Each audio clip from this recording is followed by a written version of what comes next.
Hello मेरे प्यारे बच्चों, कैसे हैं आप सब। आई होप आप सब बहुत अच्छे बहुत बढ़िया होंगे। और यहाँ पर हम आपके लिए लेकर आए हैं बेटा यूथ कंपटीशन टाइम्स की तरफ से यूपी बोर्ड का सामाजिक विज्ञान एसएसटी जो है शुरू कर दे गुरु। इतिहास से शुरू करेंगे। इतिहास का एक अलग ही चीजें हैं बेटा। आपको पता है जो वाईसीटी है ना, आपको किताब ला रही भाई, तगड़ी वाली किताब है सर। चैप्टर वाइज पूरा दे रहे हैं भाई, एकदम तगड़ा तगड़ा प्रश्न चैप्टर वाइज के साथ साथ गुरु अनसॉल्व पेपर भी दे दिए हैं। अरे सोल्यूशन कौन देगा भाई, हम देंगे। अनसॉल्व का बढ़िया पेपर वाइज सोल्यूशन भी दिए हैं। तो आपको कहाँ मिलेगा, वाईसीटी के प्लेटफॉर्म से मिल जाएगा। गूगल प्ले स्टोर से वाईसीटी प्राइम बुक डाउनलोड कर लीजिए, वहां से नहीं ले पा रहे हैं तो आप क्या करिए कि आप एक काम कर सकते हैं। गुरु का काम कर सकते हैं तो हम आपको बताते हैं। आप चले जाइएगा उस पे, किस पे, आप चले जाइएगा फ्लिपकार्ट और अमेजोन से। तो बुक वहां से भी आप बाई कर सकते हैं यूथ में, ठीक है ना। कोई दिक्कत नहीं, कोई दिक्कत होगा तो बताइएगा, हम आपके पास हैं, आपके साथ हैं, कोई समस्या नहीं होने देंगे। चलिए सर, यहाँ पे आपका क्या है, इकाई फर्स्ट है। इकाई फर्स्ट क्या है, यहाँ पे हम लोग आज ऑब्जेक्टिव करेंगे। क्या करेंगे, आप आज ऑब्जेक्टिव करने वाले हैं ना। तो जो इकाई फर्स्ट है वो अपना भारत और समकालीन विश्व सेकंड है, जो कि इतिहास के बारे में हम लोग देखने वाले हैं। और इसमें भी चैप्टर 1 है जो है आपका यूरोप में राष्ट्रवाद का उदय, जो कि आपके यूपी बोर्ड एग्जाम में बार बार रिपीटेड है, आ रहे हैं। उसी का हम लोग क्या करने वाले हैं, एमसीक्यू करने वाले हैं। ठीक ठीक है ना। कुल 37 आपका क्या है, एमसीक्यू है। तो एक वीडियो में रफा दफा कर दे, क्या साथ कर दीजिए ना। चलेगा, पहला यहाँ पे प्रश्न है। प्रश्न ये है बेटा, बहुत इंपॉर्टेंट है कि बेल्जियम के संविधान में वर्णित नहीं है, जो बेल्जियम का संविधान है उसमें क्या वर्णित नहीं था। तो 4 ऑप्शन है यहाँ पे, ए बी सी और डी। तो जो बेल्जियम का संविधान था उसमें जो वर्णित नहीं था वो नहीं था बेटा, फ्रेंच और डच मंत्रियों की संख्या जो है उसमें समान नहीं होगी, ये वाला लाइन जो है वर्णित नहीं था। बाकी ये तीनों तीनों क्या थी, वर्णित थी। लेकिन बेल्जियम के संविधान में यह वर्णित नहीं था कि फ्रेंच और डच मंत्रियों की संख्या क्या होनी चाहिए बेटा, समान नहीं होगी, ये आपका वर्णित नहीं था। यानी कि बेल्जियम के संविधान में यह स्पष्ट रूप से प्रावधान किया गया है कि केंद्रीय सरकार में डच और फ्रेंच भाषी मंत्रियों की संख्या समान होगी, ताकि कोई एक समुदाय मनमाने ढंग से अकेले कोई निर्णय ना ले सके। सेकंड बेटा प्रश्न यहाँ पे, सेकंड क्या है प्रश्न यहाँ पे कि God save honour noble king किस देश के लिए राष्ट्रगान है। 4 देश है यहाँ पे। God save honour noble king किस देश के राष्ट्रगान है बेटा, वो है ब्रिटेन का है। किसका है, ब्रिटेन का है। यानी कि God save honour noble king Britain का राष्ट्रगान है। ब्रिटेन की राजगद्दी पर रानी होती है, तब इस राष्ट्रगान को God save our noble queen कहा जाता है। अगला यहाँ पर बेटा प्रश्न है, तीसरा नंबर वाला, क्या है, फ्रेंच में नेपोलियन की संहिता कब लागू की गई। जो फ्रेंच थे उनमें नेपोलियन की संहिता कब लागू की गई थी, 1803 में, 1804 में, 1805 में या 1806 में। बहुत बढ़िया सर। सर राइट आंसर क्या हो जाएगा, 1804 वाला हो जाएगा। यानी कि फ्रेंच में नेपोलियन की संहिता यानी नेपोलियन कोड वर्ष 1804 में लागू की गई थी। इसे 1804 की नागरिकता संहिता भी कहा जाता है, याद कर लीजिएगा। अगला यहाँ पे बेटा चौथा वाला प्रश्न है। क्या है प्रश्न यहाँ पे कि निम्नलिखित में से दो कथन एक्स और वाई दिए गए हैं, दोनों कथनों को पढ़िए और सही विकल्प का चयन करिए। पहला, क्या जो एक्स फ्रांस में निरंकुश राजतंत्र था, और दूसरा यहाँ पे है 1989 में फ्रांसीसी क्रांति हुई थी। तो इसका अगर हम देखा जाए तो हाँ, फ्रांस में निरंकुश राजतंत्र भी था, ये भी सही है। और 1789 में फ्रांसीसी क्रांति भी हुई थी। यानी कि यहाँ पे बी वाला ऑप्शन क्या हो जाएगा, राइट हो जाएगा। यानी कि एक्स और वाई दोनों सही हैं, और एक्स का क्या है, एक रिजल्ट है, यानी कि परिणाम है।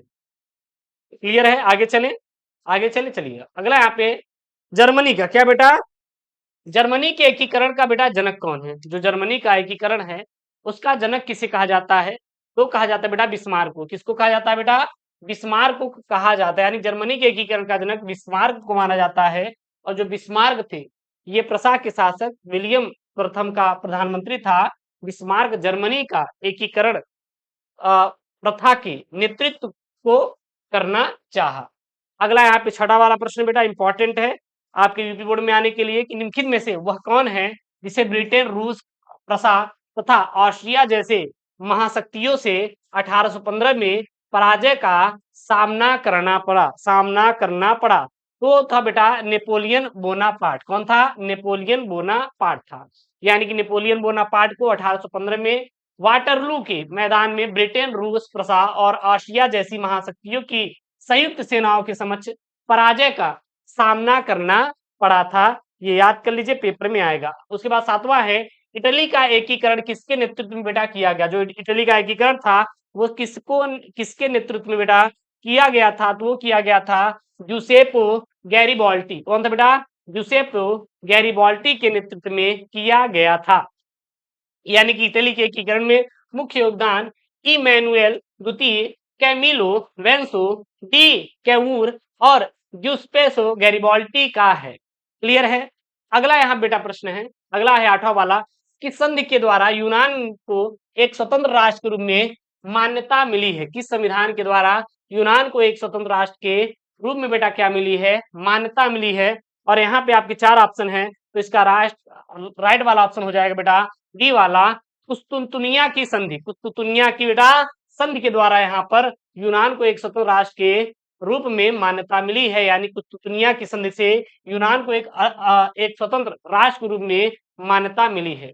उसके बाद 9वां प्रश्न यहाँ पे क्या है, निम्नलिखित में से किसने 1860 में दक्षिण इटली की तरफ एक्सपीडिशन ऑफ द 1000 यानी कि 1000 लोगों की अभियान का नेतृत्व किया गया था? यहाँ पे आपको 4 ऑप्शन मिलेगा, तो 9 का जो बेटा ऑप्शन हो जाएगा ए वाला हो जाएगा। कौन बेटा? गैरिबाल्टी। तो यानी कि 1860 में दक्षिण इटली की तरफ एक्सपीडिशन ऑफ द 1000 यानी कि 1000 लोगों का अभियान का नेतृत्व गैरिबाल्टी ने किया था। अगला यहाँ पे 10वां प्रश्न है, 10वां कौन सा है? राष्ट्रवाद की पहली स्पष्ट अभिव्यक्ति किस क्रांति के साथ हुई थी? बेटा कौन सी क्रांति है? यहाँ पे आपके 4 हैं, यहाँ पे तो हुआ था बेटा हाँ गौरवमयी क्रांति। कौन बेटा? गौरवमयी क्रांति। यानी कि राष्ट्रवाद की पहली स्पष्ट अभिव्यक्ति फ्रांसीसी क्रांति के साथ हुई थी, जिसने समानता, स्वतंत्रता और बंधित्व के सिद्धांत को जन्म दिया था। अगला यहाँ पर है, क्या है कि निम्नलिखित नेताओं में से किसने एक गुप्त संगठन यंग यूरोप की स्थापना किया था? मतलब इन्होंने बोल रहा है कि कौन ऐसे थे, मतलब कि किसने, कौन ऐसे नेता थे जिन्होंने गुप्त संगठन यंग यूरोप की स्थापना किए थे? वो किए थे बेटा मेजेनी, यानी मेत्सेनी भी कहा जाता है। किसने? मेजेनी ने किया था। यानी मेजेनी ने गुप्त संगठन यंग यूरोप का गठन इन्होंने किया था। अगला यहाँ पे 12 वाला प्रश्न है, क्या है? 1789 में कौन बेटा? 1789 में फ्रांस में राष्ट्रवाद की प्रथम अभिव्यक्ति का परिणाम क्या हुआ था? कि फ्रांस की क्रांति, नेपोलियन का उदय, या जर्मनी का एकीकरण, या फिर क्या बेटा निरंकुशवाद? यहाँ पे तो इसका राइट ऑप्शन हो जाएगा ए वाला, फ्रांस की क्रांति हुई थी। क्या हुई थी? फ्रांस की क्रांति हुई थी। उसके बाद अगला यहाँ पे प्रश्न है कि जर्मनी के एकीकरण में प्रमुख भूमिका किसकी रही थी? और बोर्ड में बार बार आया हुआ है, हिटलर की, बिस्मार्क की, या मुसोलिनी की, या फिर गैरिबाल्टी की? तो थी बेटा बिस्मार्क की थी। किसकी थी? बिस्मार्क की थी। यानी कि जर्मनी के एकीकरण में मुख्य भूमिका बिस्मार्क ने निभाया था। उसने रक्त एवं लौह नीति के माध्यम से जर्मन रियासतों को एकजुट किया और 1871 में जर्मन साम्राज्य की क्या किया? इन्होंने स्थापना भी कराई थी। उसके बाद यहाँ पे अगला प्रश्न है कि निम्नलिखित में से किस देश के साथ बेल्जियम अपनी सीमा साझा करता है? बेटा इटली, या फिर स्विट्जरलैंड, या फिर लग्जमबर्ग, या फिर स्पेन? यहाँ पे 4 ऑप्शन है, तो इसका जो राइट ऑप्शन हो जाएगा सी वाला हो जाएगा, लग्जमबर्ग। यानी कि बेल्जियम, फ्रांस, जर्मनी, लग्जमबर्ग और नीदरलैंड ने अपनी सीमा साझा करता है, और बेल्जियम उत्तर पूर्वी यूरोप में एक छोटा सा क्या बेटा देश है। अगला यहाँ पे बेटा 15 नंबर वाला प्रश्न है, क्या है कि निम्नलिखित में से किसने एक गुप्त संगठन यंग इटली बनाया था? किसने बनाया था? विक्टर इमैनुएल द्वितीय ने, जूसेपे मोत्सिनी ने, ऑटो वान बिस्मार्क ने, या जूसेपे गैरिबाल्टी ने? तो वो किया था बेटा बी ऑप्शन, क्या हो जाएगा यहाँ पे? जूसेपे मोत्सिनी ने किया था। उस यानी कि यंग इटली का संस्था है जिसकी स्थापना 1831 में जूसेपे मोत्सिनी ने फ्रांस के मर्सलीज नामक नगर में किया था। उसके बाद 16वां नंबर वाला प्रश्न यहाँ पे, फ्रांस की क्रांति बेटा कब हुई थी? देख सकते बार बार में आया हुआ है पेपर में। और फ्रांस की क्रांति कब प्रारंभ हुई थी? तो यहाँ पे प्रश्न है और बहुत इंपॉर्टेंट है 16 नंबर वाला, तो याद कर लीजिएगा सन 1789 ईस्वी में फ्रांस की क्रांति जो है बेटा प्रारंभ हुई थी, या फिर दे दे कि फ्रांस की क्रांति कब प्रारंभ हुई थी, तो सीधा बोलना सन 1789 ईस्वी में हुई थी। उसके बाद यहाँ पे लिखेंगे कि फ्रांस की क्रांति 5 मई सन 1789 ईस्वी में प्रारंभ हुई थी और यह 1799 तक किसी न किसी रूप में चलती रही। फ्रांस की क्रांति का मुख्य कारण सामाजिक असमानता को माना जाता है। अगला यहाँ पे है वियना की संधि बेटा कब प्रारंभ हुई थी? जो वियना की संधि थी यह कब कब प्रारंभ हुई थी? तो ये हुई थी सन 1815 में संधि प्रारंभ हुई थी। यानी कि वियना की संधि पर 25 मार्च 1815 में ऑस्ट्रिया, प्रसिया, रूस और ग्रेट ब्रिटेन ने हस्ताक्षर किए थे और यह संधि नेपोलियन युद्धों के बाद यूरोप में शक्ति संतुलन बहाल करने के लिए एक क्या था बेटा? प्रयास था। क्लियर है? अगला यहाँ पे प्रश्न है, देखिएगा 18 नंबर वाला क्या है? यूसीपी मोसेनी का बेटा संबंध किससे था? जो यूसीपी मोसेनी से इनका संबंध बेटा किससे था? तो था इटली के एकीकरण से था। किससे था? इटली के एकीकरण से था। ये आप याद रखना। यानी कि यहाँ पे लिखेंगे कि यूसीपी मोसेनी इटली के राजनेता पत्रकार थे तथा एकीकरण का कार्यकर्ता भी था और इसे इटली का हृदय भी कहा जाता है। इसे क्या कहा जाता है बेटा? इटली का एकीकरण भी कहा जाता है। 19 नंबर वाला बेटा प्रश्न है, क्या है? नेपोलियन का संबंध था अथवा में नेपोलियन का संबंध किस देश से था? दो ऑप्शन आएंगे, तो बेटा फ्रांस से, जर्मनी से, इटली से, या उपयुक्त में से कोई नहीं। तो आप सीधा यहाँ पे बोलिएगा 19 का राइट ऑप्शन हमारा फ्रांस से था। नेपोलियन संबंध किससे था? फ्रांस से था। या नेपोलियन संबंध किस देश से था? तो राइट ऑप्शन ए वाला हो जाएगा, फ्रांस से। यानी नेपोलियन फ्रांस का रहने वाला था। वह 1804 से 1814 तक फ्रांस का सम्राट भी रहा है। उसके बाद 20 नंबर वाला है कि निम्नलिखित में से कौन सा 1804 में नेपोलियन कोड में नहीं जोड़ा गया था कि जन्म से प्राप्त विशेषाधिकार या समोन्नति व्यवस्था का अंत या फिर संपत्ति का अधिकार या फिर कानून के समक्ष क्या है बेटा? समानता। तो यहाँ पे जो 20 का राइट ऑप्शन हो जाएगा ए वाला, यानी कि जन्म से प्राप्त विशेषाधिकार जो है ये 1804 में नेपोलियन के कोड में नहीं जोड़ा गया था। यानी नेपोलियन कोड संहिता 1804 में जन्म से प्राप्त समस्त विशेषाधिकारों को समाप्त कर दिया गया था और इसमें संपत्ति का अधिकार को मान्यता जो है प्रदान की गई थी। अगला प्रश्न है 1861 में एकीकृत इटली का सम्राट किसे घोषित किया गया था? भाई किसे घोषित किया गया था? इमैनुएल द्वितीय को, जुसेपे मोसेनी को, या विलियम प्रथम को, या जुसेपे गैरीबाल्टी को? जुसेपे बेटा गैरीबाल्टी को तो वो किया गया था इमैनुएल द्वितीय को किया गया था। तो 1861 में एकीकृत इटली का सम्राट इमैनुएल द्वितीय को घोषित किया गया था। राइट ऑप्शन आपका ए वाला हो जाएगा। उसके बाद अगला यहाँ पे 22 नंबर वाला कि निम्नलिखित नेताओं में किसने एक गुप्त संगठन यंग इटली को बनाया था बेटा? विक्टर इमैनुएल द्वितीय ने, जुसेपे मोसेनी ने, काउंट काबूर ने, या फिर जुसेपे गैरीबाल्टी ने? 22 का जो राइट ऑप्शन हो जाएगा यहाँ पे बी वाला हो जाएगा, जुसेपे मोसेनी हो जाएगा। यानी कि यंग इटली की एक संस्था है जिसकी स्थापना 1831 में जुसेपे मोसेनी ने फ्रांस के मर्सलीज नामक नगर में किया था। अगला बेटा यहाँ पे 30 नंबर वाला है, क्या है कि निम्नलिखित में से किसे 1871 में जर्मनी का प्रथम सम्राट घोषित किया गया था बेटा? कैसर विलियम प्रथम, विलियम द्वितीय, या फ्रेडरिक विल्हेम प्रथम, या फिर ऑटो वान बिस्मार्क? यहाँ पे 23 का जो राइट ऑप्शन हो जाएगा ये वाला हो जाएगा, कैसर विलियम प्रथम को किया गया था। उसके बाद यहाँ पे है ये वाला कि 18 जनवरी 1871 में विलियम प्रथम को जर्मनी का प्रथम सम्राट जो है बेटा घोषित किया गया था। उसके बाद अगला यहाँ पे प्रश्न है, सन 1789 में फ्रांस में किस प्रकार का बेटा शासन था? सीमित राजतंत्र का था, असीमित राजतंत्र का था, कुलीन तंत्र का था, या फिर लोकतंत्र का था? तो था बेटा सन 1889 में फ्रांस में असीमित राजतंत्र का शासन था जो राज्य के दैवीय सिद्धांत पर आधारित था। उसके बाद अगला यहाँ पे ऑप्शन है बेटा, प्रश्न है जर्मन संस्कृति में बोक्स जिस्ट का आशय था, मतलब कि इसका मतलब क्या था? बोक्जिस्ट मतलब क्या था? क्या समझते हैं? तो आम जनता से था। यानी कि स्टीन संवैधानिक राजतंत्र में विश्वास करते थे और ग्रांट का मानना था कि सच्ची जर्मन संस्कृति उसके आम लोगों में निहित है और यह राष्ट्र का आत्मा है और उन्होंने इसे ही वोक्सजिस्ट का नाम दिया था। अगला प्रश्न है जुसेपे मोसेनी द्वारा स्थापित गुप्त संगठन था बेटा कौन था? कौन था गुप्त संगठन? तो वो था बेटा अपना यहाँ पे यंग इटली था। कौन था बेटा? यंग इटली था। उसके बाद अगला यहाँ पे यंग इटली नामक गुप्त संगठन की स्थापना 1831 में मेजेनी ने फ्रांस में किया था। अगला प्रश्न है, काले दस्ताने और बंधी मुट्ठी किसका प्रतीक था? जो काले दस्ताने थे और बंधी हुई मुट्ठी किसका बेटा प्रतीक था? तो वो था अश्वेत शक्ति का क्या था? प्रतीक था।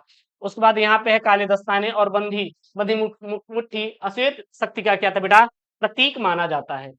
28 नंबर वाला है कि निम्नलिखित में से यह किसका कथन था कि जब फ्रांस छींकता है तो बाकी यूरोप को सर्दी जुकाम हो जाती? भाई साहब अलग ही लेवल थे हैं।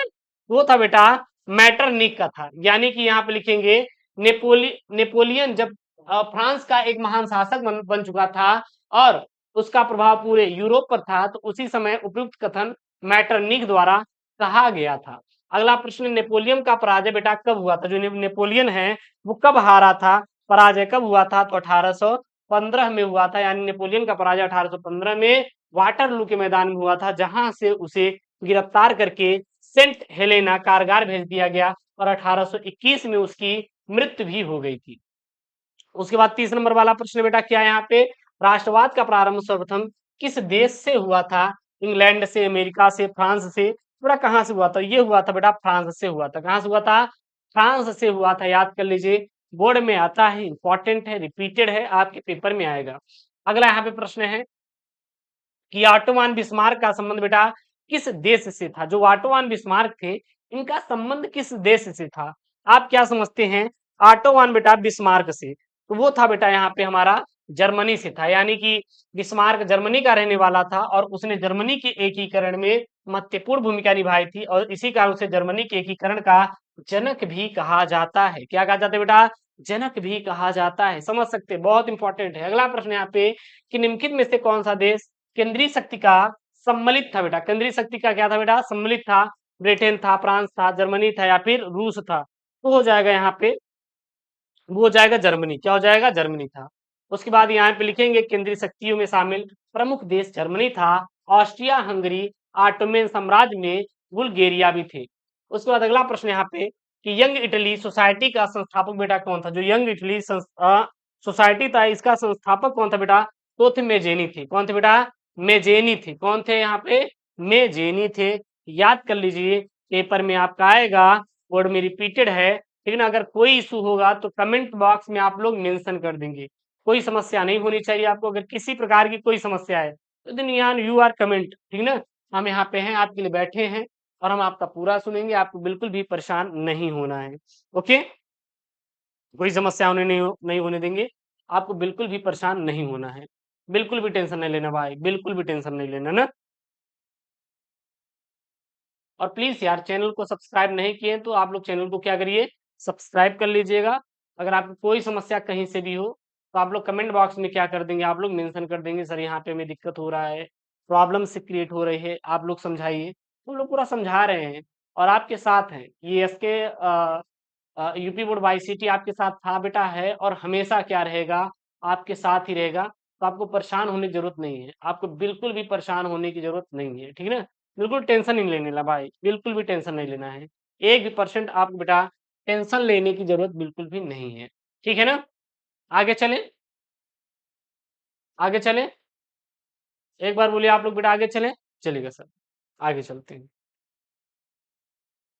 34 नंबर वाला है यहाँ पे, पुनर्जागरण युग का अभ्युदय किस देश में हुआ था बेटा? पुनर्जागरण का अभ्युदय बेटा किस देश में हुआ था? आपको कमेंट बॉक्स मेंशन करके क्या करना है बेटा? बताना है, ठीक है ना? मतलब किस देश में हुआ था। चलिए, तो यहाँ पे 4 ऑप्शन है यहाँ पे, तो इसका राइट ऑप्शन हो जाएगा। अच्छा, 34 नंबर वाला है क्या? ठीक है, हाँ, बी वाला हो जाएगा, इटली में हुआ था। यानी पुनर्जागरण युग का अभ्युदय इटली में हुआ था। अगला है, फ्रांस में गणतंत्र की घोषणा बेटा किस वर्ष हुई थी? किस वर्ष हुई थी?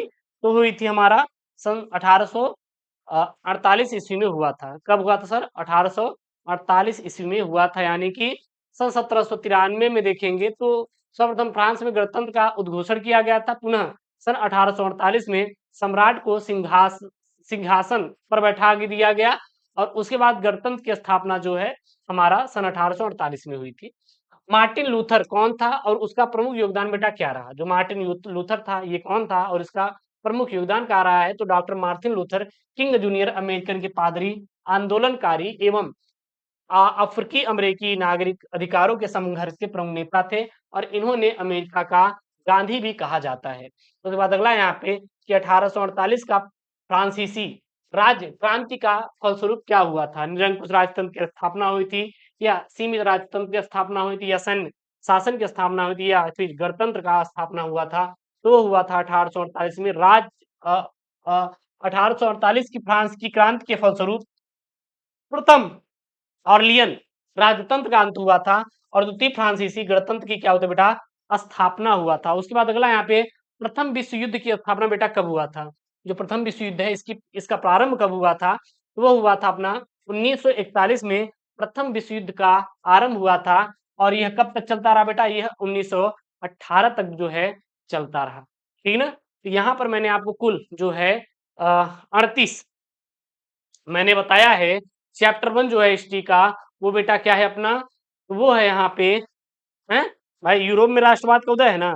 हाँ, यूरोप में राष्ट्रवाद का उदय के सभी मैंने 38 एमसीक्यू बताया जो कि आपके बोर्ड में रिपीटेड होते हैं। और ऐसी वीडियो पाने के लिए प्लीज यार चैनल को सब्सक्राइब करिए, वीडियो को लाइक करिए, अपने दोस्तों के साथ शेयर करिए। कोई इशू हो तो कमेंट बॉक्स में मेंशन करिएगा। मिलते हैं नेक्स्ट वीडियो में दोस्तों। थैंक यू, जय हिंद, take care, bye bye, love you all.